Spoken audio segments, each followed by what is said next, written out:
Welcome everybody to our webinar this evening, and our webinar this evening is on the topic of approaching the end of life. And I just wanted to say up front that this is a very sensitive topic and one that causes quite a lot of anxiety for lots of people. And I just wanted to say that out loud to, I guess, acknowledge that it is a tricky one. And sometimes these sorts of conversations can bring issues or emotions or feelings or questions up for people. That's quite normal. And at the end of the webinar, we'll be sharing some resources, some ways of getting more support if at the end of this you're feeling that anything's stirred up for you. But I'm hoping that it's going to be a really positive evening of sharing some really good information, and we're really happy to have some fabulous speakers along with us this evening, so I will welcome those. But firstly, I just wanted to acknowledge the traditional owners of our country. I'm on Wurundjeri land, but I know that we're broadcasting nationally, so just recognising the Indigenous people's connection to land, waters and culture, and just paying our respects to their elders, past, present and emerging. So this evening we have two speakers who will be presenting slides with us. So that is Michael Collins and Susan Jury, and I'll tell you a bit more about those two speakers in a moment. But we're also very lucky to have Kim along with us. Kim is a person who has neuroendocrine cancer and has very kindly agreed to share some of her experiences along the way with us. So as I said, there is a chat facility in this webinar, so you can send us questions at any stage, and we'll be having some time at the end for questions and answers and general discussion. So we'd love that to be as interactive and as useful as possible. So that's I think probably all the housekeeping I've got for you. So now I'm just going to turn off a couple of videos and welcome Michael. But welcome to Michael. Now, we're really delighted to have Michael along with us. Michael graduated from Port Pirie Hospital in South Australia and later attained graduate certificates in mental health oncology and palliative care nursing, as well as a graduate diploma in oncology nursing and a master's degree in nursing leadership. So following senior nursing roles in oncology and palliative care settings, Michael was appointed a palliative care nurse consultant in Peter Mac in 2006 and then as a nurse practitioner in 2012. Michael currently leads the palliative care rapid response clinic at Peter Mac. So welcome, Michael, and I am going to give you remote control of the video so that, or the screen, so that you can present, and look, we're really looking forward to hearing what you've got to say. Thank you so much. First of all, thank you to Kate, and thank you to all the neuroendocrine patients for allowing me to participate in this webinar.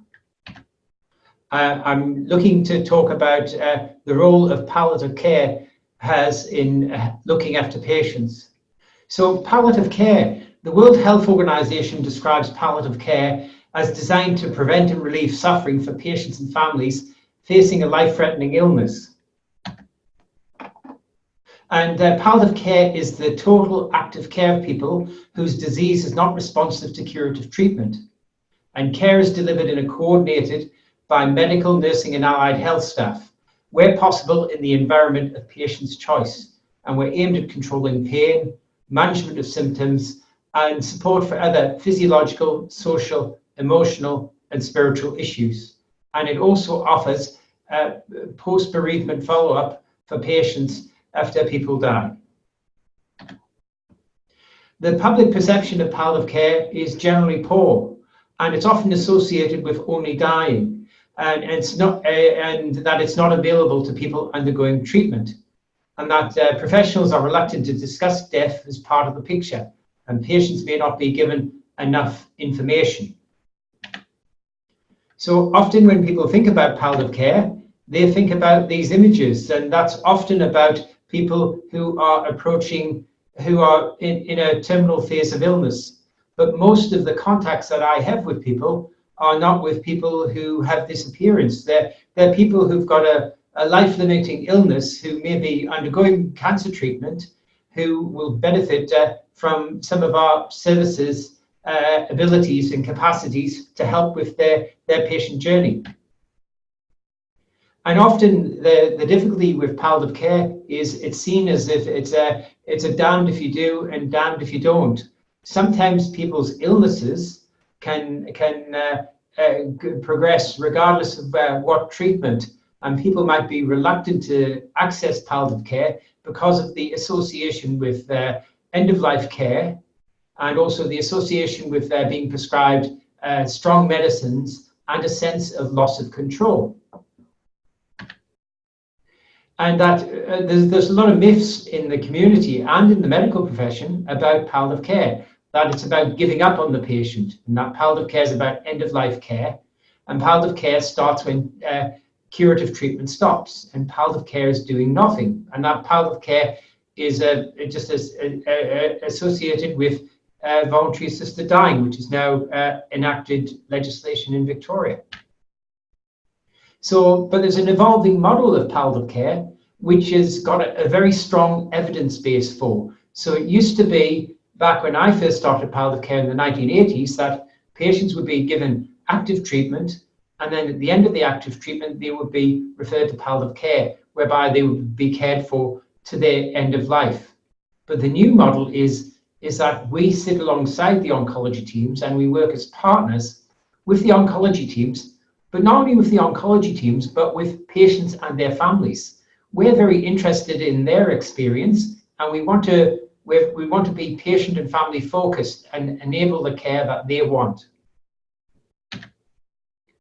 So I talked about the evidence for palliative care, and there's been a number of clinical trials published in the Journal of Clinical Oncology, which is one of the leading oncology journals in the world.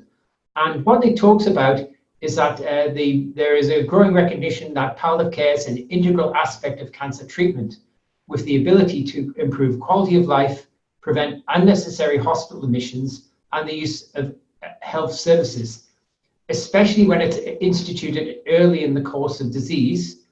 And it's developed a number of range of guidelines concerning palliative cancer care.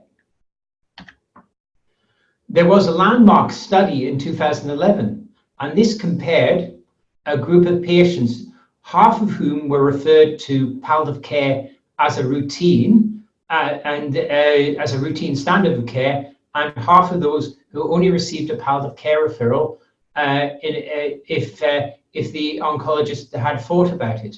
And they'd done a number of assessments that compared the two patient groups, the ones that were routinely referred to palliative care and the ones that weren't. And they used a number of assessments that assessed their quality of life. And the primary outcome was measured at the end of 12 weeks. And what this study showed was that among patients with non-small cell lung cancer, but there have been subsequent studies with other tumor groups, that palliative care led to significant improvements in both quality of life and mood, as compared with those receiving standard care. Patients receiving early palliative care had less aggressive care at end of life, but also, interestingly, longer survival. Sometimes people feel about palliative care will hasten death, but this study actually showed in some circumstances it can enable a longer survival and improve quality of life during that survival. This is a graph that shows the two groups, and the top line, with the red line, were the patients that were referred to palliative care. And the bottom line was the people who received standard care. And what this shows is that the patients who received early palliative care had a survival benefit, so that even though they received palliative care early in their trajectory, they survived longer than the people who didn't receive palliative care early in their care trajectory. And also, they've done a number of assessments that measured the mood of patients who were receiving early palliative care. And the blue line the blue boxes are the ones people who received standard care, and the red orangey boxes are the ones who received early palliative care. And what this shows is that the patients who received early palliative care had lower levels of anxiety and depression and other distress. So this was very encouraging to oncologists to engage with the principles of palliative care, because it's now understood that it can benefit patients throughout the disease trajectory. It can alleviate symptom distress, provide emotional support, and facilitate communication, decision-making with cancer treatments. So really, when we're talking about palliative care, what we're all about is being patient-centered, patient-focused, and trying to enable choices. So what palliative care can offer is effective symptom control. We are experts in symptom control, and we would hope that we improve symptoms by using our expertise. It offers professional nursing and medical care. I myself have been in palliative care and oncology for over 30 years, and many of my colleagues in the medical fraternity have also had significant lengths of time in oncology and palliative care, and we're committed to improving the well-being of patients. We would also act with honesty, that we would try to be people of integrity. We would answer questions honestly and and in a straightforward manner. We try to use language that it's easy to understand. We would try to provide time for patients to ask us questions and family members to ask questions. We would also provide information that might inform patient choices, and that might include discussions regarding prognosis. We would offer psychosocial support and referral to specialist psychosocial interventions like clinical psychology, pastoral care. At times, I put humor here, and approaching the end of life is often a very sad time for people. But often when people are telling me their stories, that they'll recount special moments in their life, and that's very meaningful for me as a person to listen to, and it's important for me to respect. We would also offer spiritual support, and that doesn't mean that it's got to be religious based support, but it's really getting to know the person as a person and trying to work out what is important to them. And at all times, we would aim to provide compassionate care, but especially compassionate care at end of life. It is an incredibly stressful time for patients and their family members to be approaching this time of their disease. And we would want to act with kindness and decency and humanity.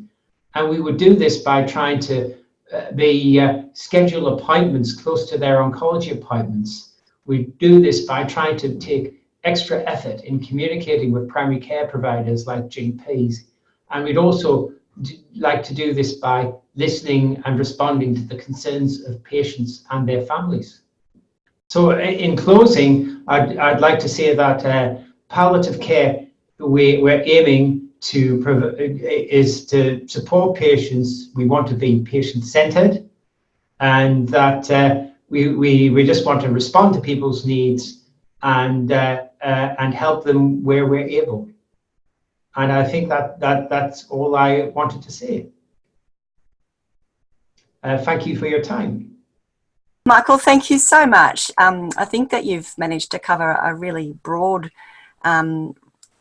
range of content in a really short amount of time. And there was certainly, I feel like I knew quite a bit about palliative care, but there was new information in there for me. So I'm looking forward to having some more discussion. And I imagine that the people who are watching are also very interested in asking questions of you. So I'm grateful that you can stick around to the end. But I'm going to introduce introduce our second speaker, who's Susan Jury. So Susan is one of the 2 statewide voluntary assisted dying care navigators. So Susan provides practical support to individuals and families, to community, to clinicians and health services in accessing or implementing access to voluntary assisted dying. And Susan's got a very diverse range of project management and clinical nursing background in Australia, Hong Kong, China and New Zealand. So truly international. Yeah, thank you. As Michael also said, thanks to all of you for inviting me to come along and talk today. It is an honour and a privilege, and voluntary assisted dying is a new territory for almost everybody, and there's a lot of unknowns and myths out there. So, you know, I think it's great to have the opportunity to just have a little bit of a talk about what it is. Now, the previous slide that we've lost now, unfortunately, I am having a bit of trouble going back and forwards. But basically, the slide before this one just seeks to acknowledge that in any room of people, there's often different perspectives, ranging from people that are maybe very strongly supporting voluntary assisted dying, and some people who are very strongly against. And often in a room, people are somewhere in the middle and have mixed feelings, may not be quite sure where they sit, or it may be circumstantial. So I think it's just nice to acknowledge that and just recognise that. And this is an opportunity to just talk, ask questions, and to explore it without any judgment. And asking questions doesn't mean to say you're for or against. And this again isn't a debate for it or not. So that's just that. So briefly, what I thought I might do is just summarise the actual law in Victoria, and then briefly talk a bit about how that's actually implemented, and then a few reflections from us from the last few months since it's been in place. And yeah, again, at the end of the session, can take questions, and of course Kim's going to talk about her experience from actually going through this process. So the law, as you might know, is that in Victoria, the person must be an adult. They need to be an Australian citizen or a permanent resident, and they need to be living in Victoria for at least 12 months. This does have to be proven, and for example, through a birth certificate or a Australian passport, and the residency can be proven through some kind of documentation from 12 months ago, like a medical letter is fine, or a rate certificate or something, quite easy to prove. They need to have decision-making capacity, and where this is relevant is for people with, for example, dementia or Alzheimer's. Voluntary assisted dying can't be in an advanced care plan, or it doesn't have validity in an advanced care plan, for example, because that's really for the future when you don't have decision-making capacity for yourself. And the request needs to be persistent and enduring. The person also needs to have an incurable disease that's expected to cause their death normally within 6 months, but for neurodegenerative diseases within 12 months, and is causing suffering in a way that can't be relieved in a way the person seems is tolerable. And that's a very personal judgment. No one will question that or ask. It's very much up to each individual to decide what that is. And if you do want to know more, you can just Google DHHSVAD, and you'll be able to find out the whole shebang.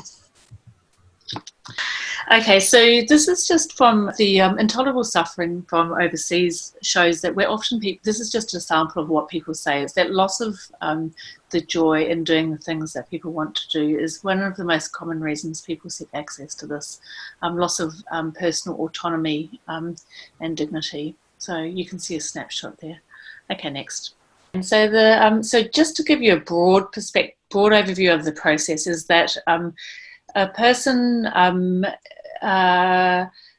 according to the law, needs to ask 3 separate times to have for voluntary assisted dying, but in fact they usually ask many, many more times than this. And I'm sure Kim will confirm this, that often people find themselves asking many, many doctors until they find someone who's available, done the training and willing to complete an assessment. Often people speak to their nurse, and I've got no doubt that people have talked to Michael about this, or their social worker, their ward nurse late at night and so on. So there's often many requests before they get to those 3 official requests.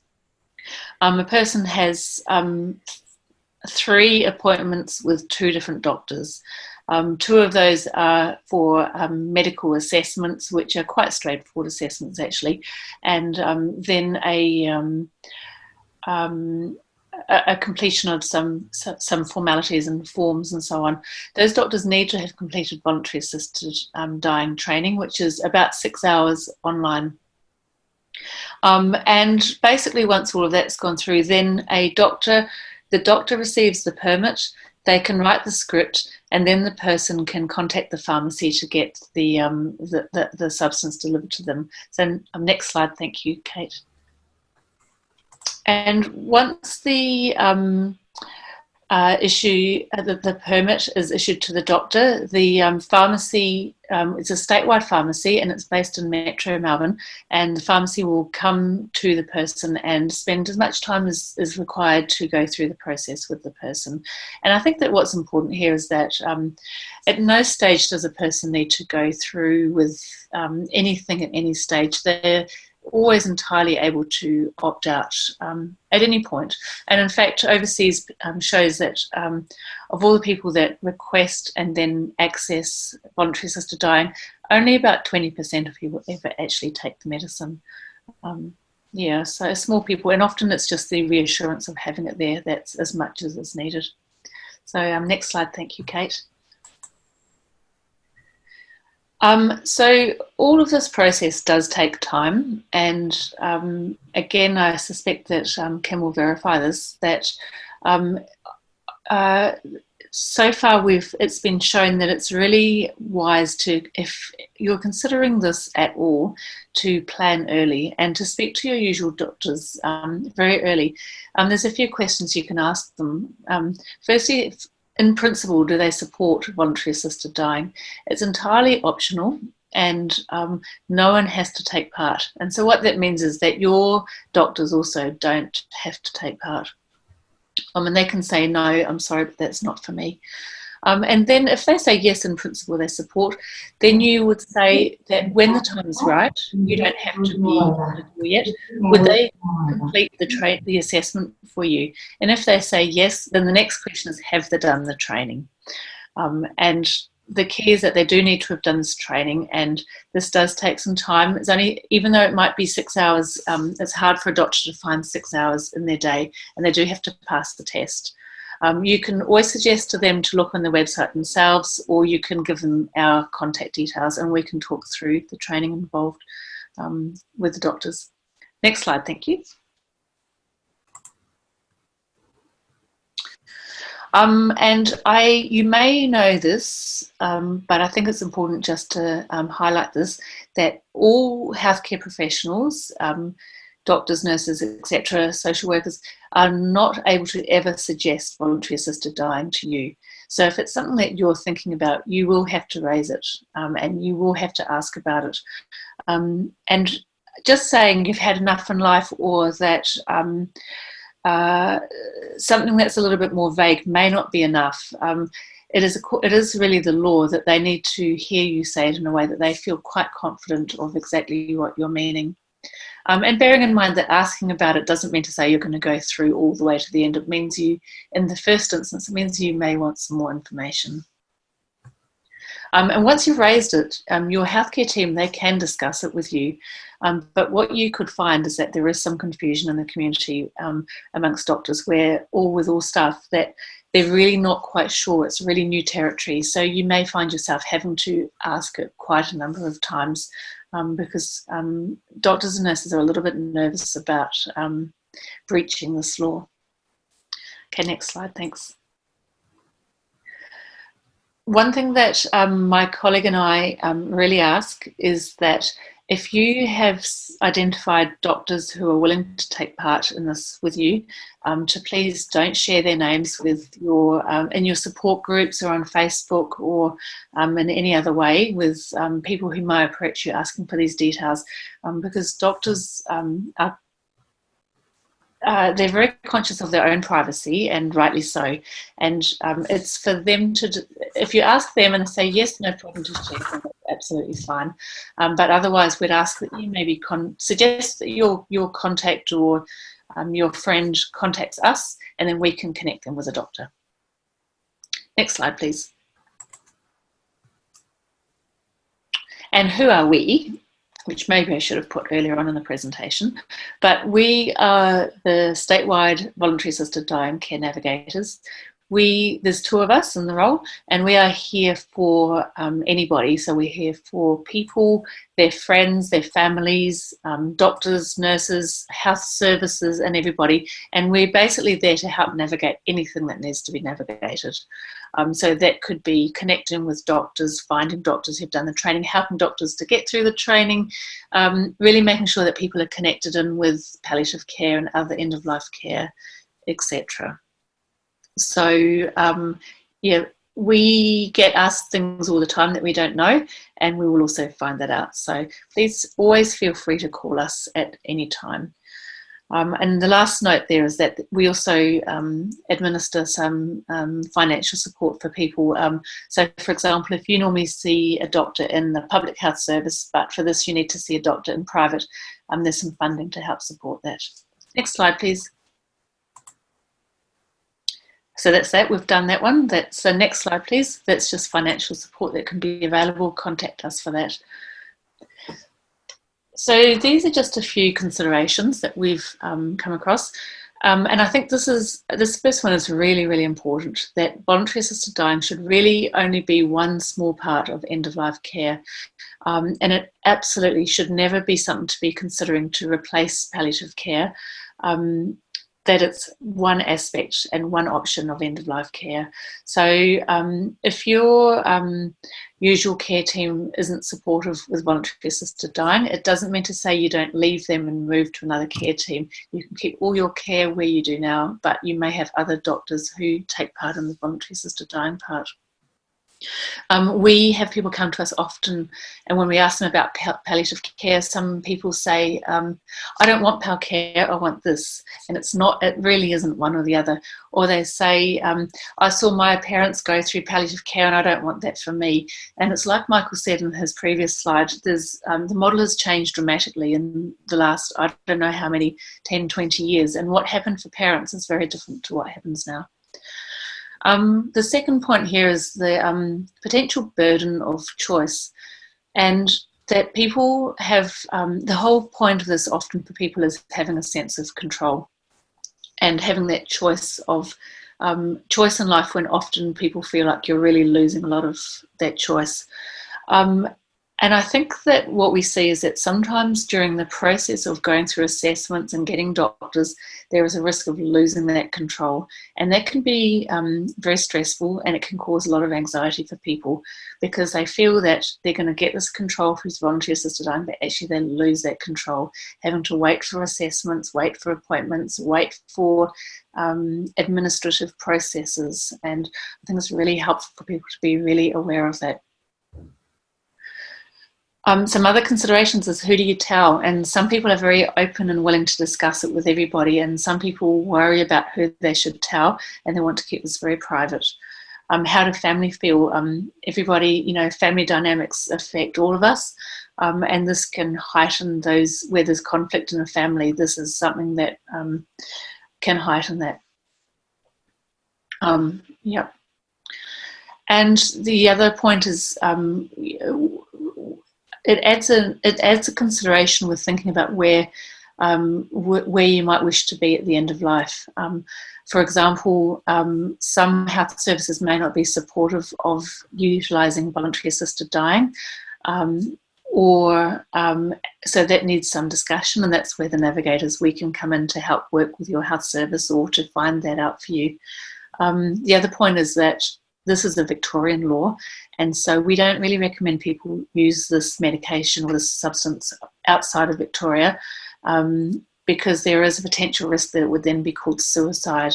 Whereas in Victoria, it's a law, and it's, a person's birth certificate will say the cause of the underlying disease. Okay, thanks. Next slide. That's just where the website is on the DHS. If you want to find out a heap of information, there's a lot of information there. And you can see on the side there our contact details and the information sheet that you can provide to doctors about the training. Next slide, thanks.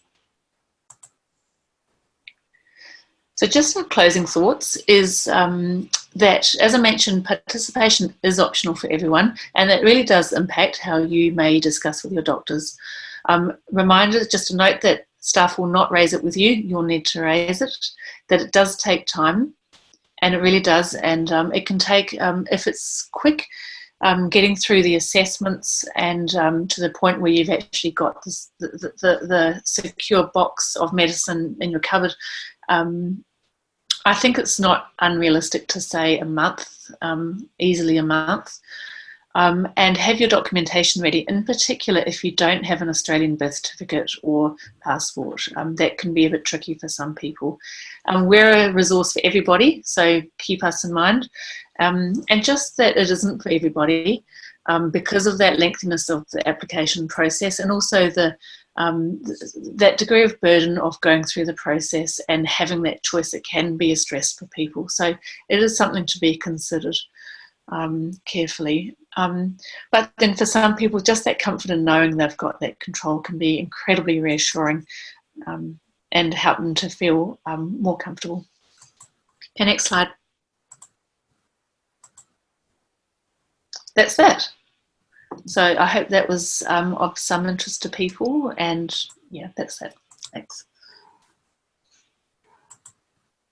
Thanks so much, Susan. I really appreciate you presenting that information, and you bore so well with our technical drama. So thank you so much for that too. I'm just going to bring Kim onto the screen, and I'll get you to hang around, Susan, for some questions and answers shortly. And just a reminder to everybody that we can we'll have some opportunity for questions and answers very shortly.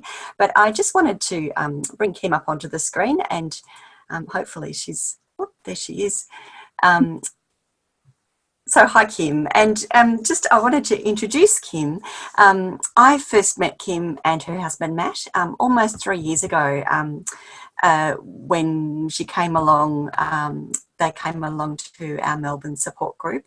And when I met you, Kim, you had just been diagnosed with a high-grade neuroendocrine cancer. And I remember very clearly you arriving in the support group, and anyone who knows Kim will know that Kim calls a spade, and so really I think the first thing you said to everybody in the group was, hi, I'm Kim and I'm terminal, which was for all of us, sorry Kim, but it was a little bit of a shock, but here we both are, and it's really awesome to have you along tonight, and thank you for being so willing to share from your own experiences. I've seen Kim and Matt navigate many different treatments and deal with just about every curveball that you could imagine. But I'm really keen to ask Kim some questions that we might all have, which hopefully will help everybody understand a little bit more about this process. So, Kim, firstly, I'm just wondering if you could share a little bit of information about your experience with neuroendocrine cancer. Yep, so I'm Kim, and I was diagnosed almost 3 years ago with high-grade neuroendocrine cancer. I was originally diagnosed with NET. They were wrong. I had to quit my job on the spot. I went straight into whole brain radiation, then straight after that into chemo.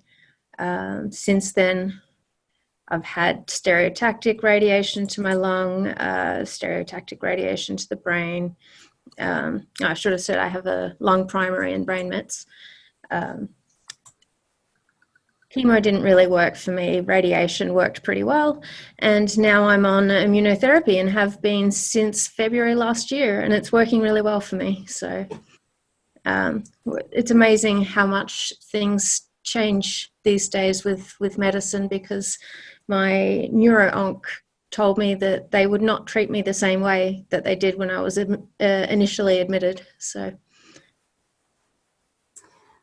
thank you, Kim. And I know that it's a lot to try and pack, you know, almost 3 years of really complex experiences into a nutshell. So you've done really well there. So thank you.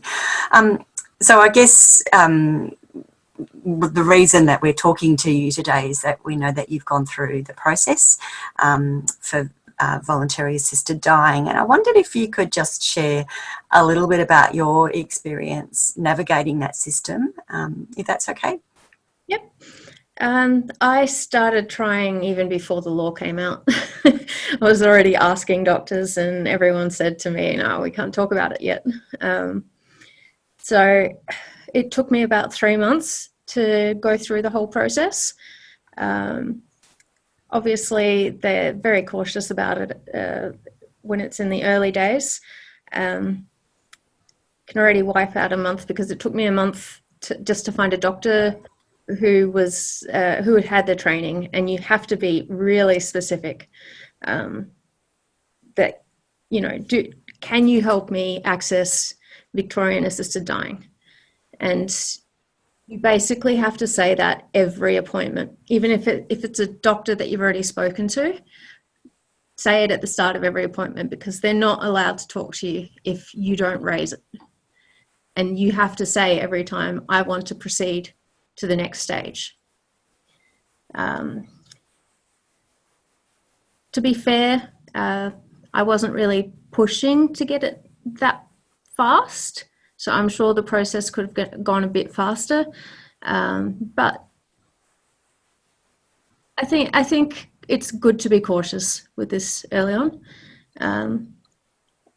As Susan said, the navigators can now get you in touch with a doctor, so you don't have to do what I did and basically ask 8 doctors and until you find someone that can do it.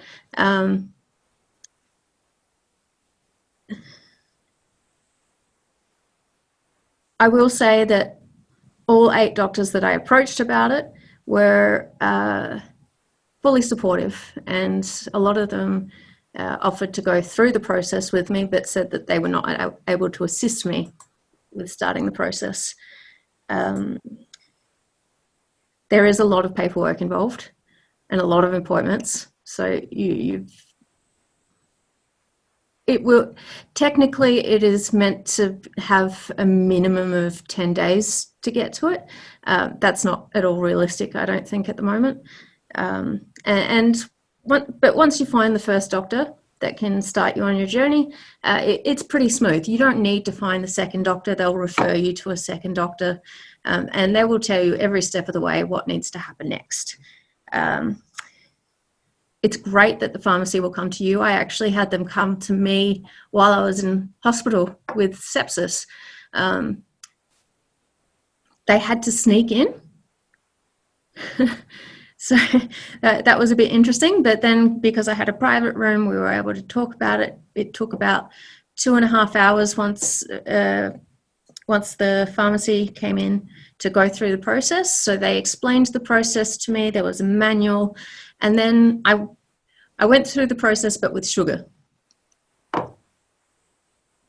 And it's really easy, straightforward. Couldn't have explained it better. And the manual is also very thorough. So you can just, if you want to take it, go through the manual, all the steps. So, Kim, one question I had for you, and I just thought of it now, and so I didn't warn you that I was going to ask you this, but I know you do quite a bit of travel. Yep. Have you thought about, like, obviously that's a little bit tricky, and Susan, I'd be interested in your thoughts about this too when we get you back in the conversation, but have you thought about what will happen to that medication when you go away on some of your holidays and things, Kim? I just won't have access to it. But, you know, I got sepsis while I was in Whitsundays and had to rush back and go in the ER. And I think that's also another interesting point, because having sepsis did prove to me that there are levels of pain that the doctors just can't manage, because I know that's a criticism for VAD, that the palliative team can look after it. Well, they can't.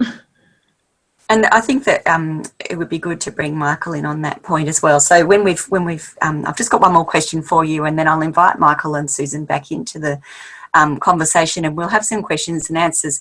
Just to let you know, there is a little Q&A little box down the bottom of everyone's screen. There's one question in there at the moment from Mark, and those of you who know Mark will not be surprised by Mark, who said, "Kimbo looking good, woohoo."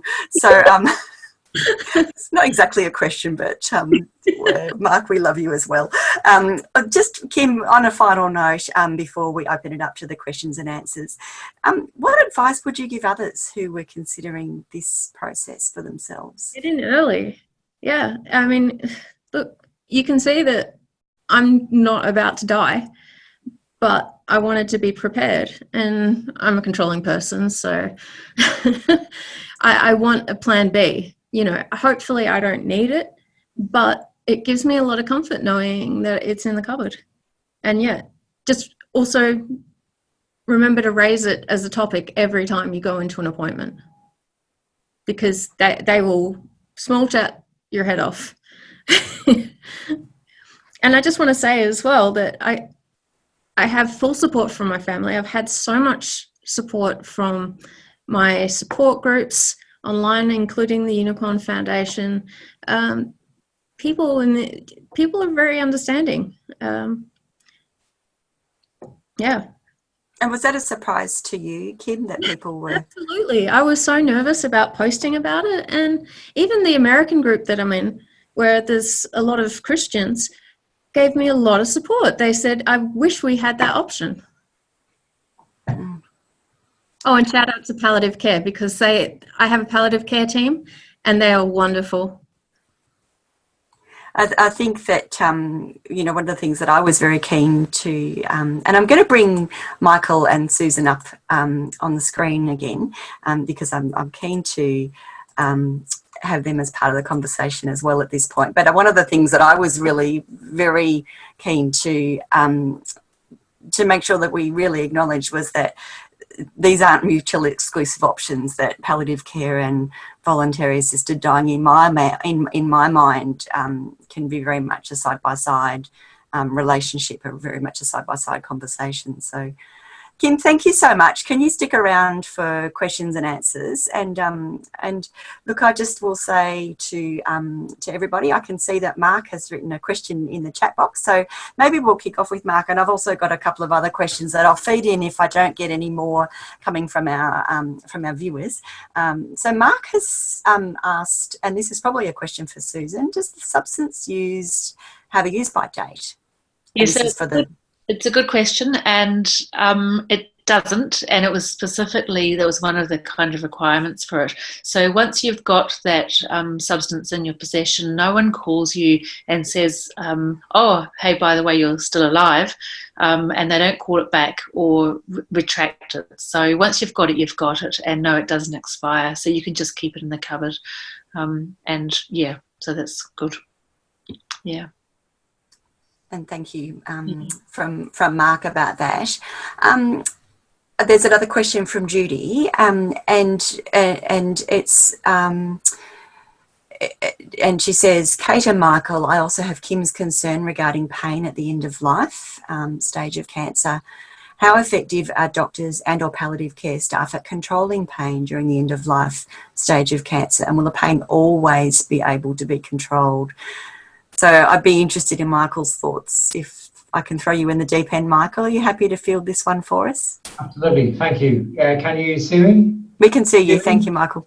Okay, so the sense is that as people approach end of life, they may experience periods of pain, and that it doesn't undermine that people will experience periods of pain, but there are generally responses to the pain, and sometimes pain is a very complex thing, and it takes some time to manage. And that when people are under incredible duress, like flares of their disease or sepsis, which will increase the pain sensation, it can be quite complex to look after.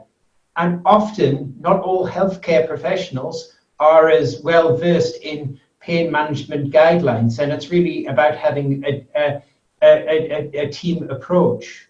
What I would say is that there's an increasing sophistication in palliative care in managing pain. When I first started 20 years ago, we only had morphine, but there are many new drugs that have been developed that are more tolerable, that are more effective, and it's about the quality of pain control will be related to the quality of pain assessment. And I'm delighted to see Kim looking well on the screen today, and hopefully that's a result of some of the pain management that's being given to her. So I think that the fear of pain is always there. People aren't going to be pain-free, but there's a team of dedicated professionals to help manage things. Michael, can I just follow up with a question there then? Because I do talk to people from all over Australia, and some of them have, obviously very experienced people working with them to help them manage their pain. But others, I think they're working with just an oncologist, their local oncologist, and often this is regional. What would your advice be to someone if they are just seeing an oncologist and finding that their pain is difficult to control, they're not getting on top of it? It is very difficult. There are a number of resources available to patients. In fact, if they could look at the Palliative Care Australia website, it might actually put them in touch with locally based services who are specialists in their field. What I'd encourage people to do is to be strong advocates for themselves and to articulate what's the really important issues and what distresses them, and to, if the oncologist is unable to manage it, ask for referral to specialist agencies. But also to openly describe the pain and what impact it has on people. I'm often very moved when I meet people for the first time and they tell me their story. And it's not just about a pain score or that. It's the effect the pain has on them. It's the effect the pain might have on their mood or their sleep or their mobility or their capacity to do things that they love to do. And that's really what sort of engages me and how we can work out solutions to help people. Thank you, Michael, and that's really, I think, a really fantastic answer. I've got one more question for you, Michael, because I noticed there's no lingering questions on the side panel from the chat, so I'm going to throw a couple in. I was really fascinated, Michael, by you presenting the data on people who had early referral to palliative care and the fact that they had longer survival. I wasn't aware of that study before, and I'm fascinated by it. I wonder if you have any ideas about why that might be the case. So I think that often I'm fortunate to work in a very comprehensive cancer centre, and that we've got a significant presence in the outpatient department. And really, I think the sense is that if people have their pain well controlled, they're able to do more. And if they're able to do more, they'll be able to tolerate their treatment better, have less complications. I think also I think what people will really value is honesty. And I think if people have people who are going to be straightforward with them and honest and answer questions within their best possible capacities, then that's going to be reassuring. So I think that in a sense is that sometimes more treatment always doesn't equal better survival, and it's a judgment thing about how you provide supports alongside the treatment as well. Well, that's really fascinating, and I'm keen to look up the study for that one, because I'm very keen to read more about that phenomenon. That there are actually a number of studies. There's been 15 studies in total that have researched actively the early engagement of palliative care in the oncology treatment. And the reason often cited why we don't receive referrals in a timely way, and often we receive them when people are at a really crisis point, is because medical professionals might feel it's very difficult to talk to people about palliative care because of the stigma associated with palliative care. You mentioned when people have had their parents go through palliative care in the past and they've had difficult experiences, or even there are some palliative care services that may be not to everybody's liking, and that there is no perfect system. But what I can say is that most people in palliative care are really committed into empowering patients and their families, and try to respect what their wishes are, and try to facilitate them within their own level of expertise. Well, thank you, Michael. Kim, go ahead. I just want to say my palliative care team has been great for my mood. And I think being in a good mood and not sobbing over your situation is half the battle. I have a dog walker, I have a counsellor, I have a masseuse, I have a biographer, I have lots of other services from them. It doesn't have to be because you're in pain. And I think also that getting to know a palliative care team early on is going to make it a lot easier when you do get to an end-of-life situation, because they're all people who are familiar to you and that you know really well. These are really good points, Kim. I think that, just reminding us about that multidimensional nature of palliative care. Lisa has asked a question, and we're almost at the end, but I'm keen just to check in with Lisa, who said, I'm assuming that different states have different degrees of palliative care. Michael, I know you're based in Melbourne, but do you have an awareness of is there a comparative, a sort of equivalent service in each state? I think there are palliative care services throughout Australia, so that every location has a palliative care service. And unfortunately, to put my hand on my heart, I would say that there are some people who may have a lower access to a less comprehensive palliative care service than some that other people do, particularly in regional areas whereby they may not have a palliative care specialist. So while the people there are very committed to helping people, it's not going to be, they have varying levels of suite of services available to them. Fortunately, in metropolitan Melbourne, that there are a number of services that offer the comprehensive suite of services that Kim describes.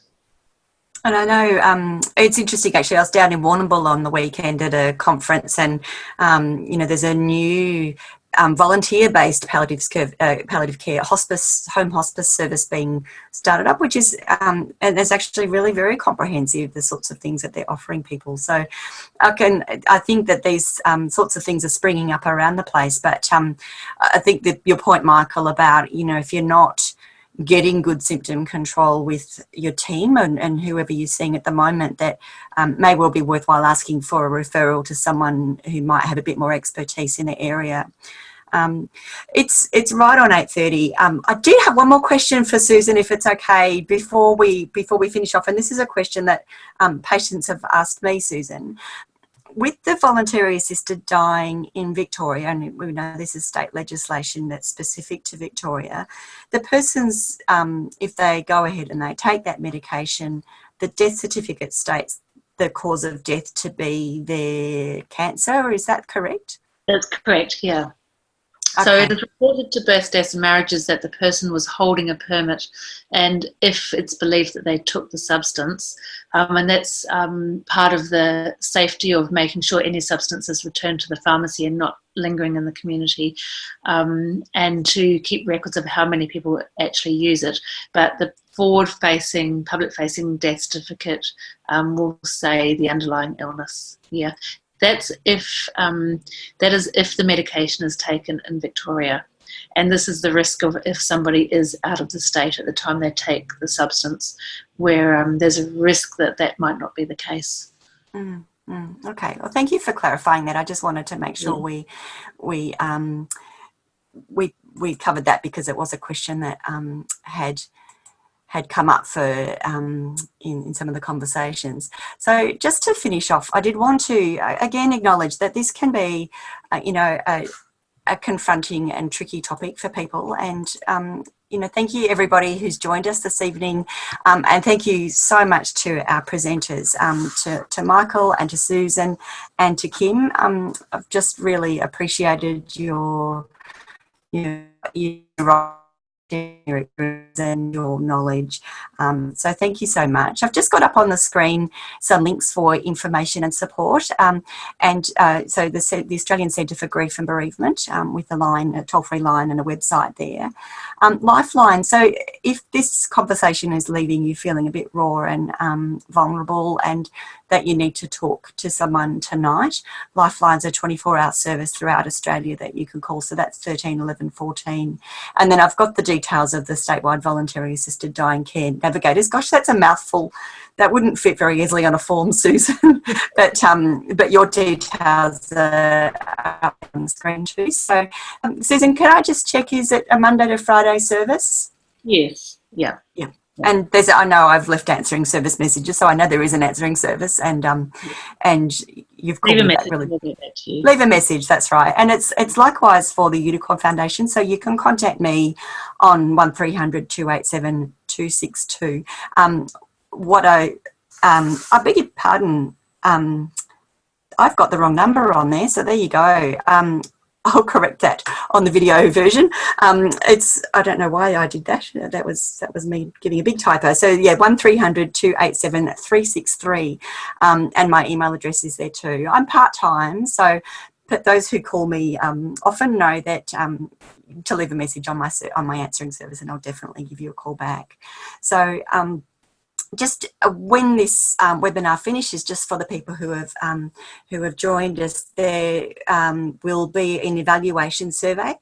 We'd love to know your thoughts about how tonight went for you, what we've said that's been helpful, maybe if there's stuff that we haven't covered that you would like more information about, that would be really fabulous. So I just really encourage you to fill that out. There's on the second page of the evaluation, there is a section for you to fill in contact details if we don't already have you on our books, for things like e-newsletters, and if you want me to be in touch with you, that contact information is not linked with the evaluation survey that you fill in, so you can be quite blunt about that if you want to.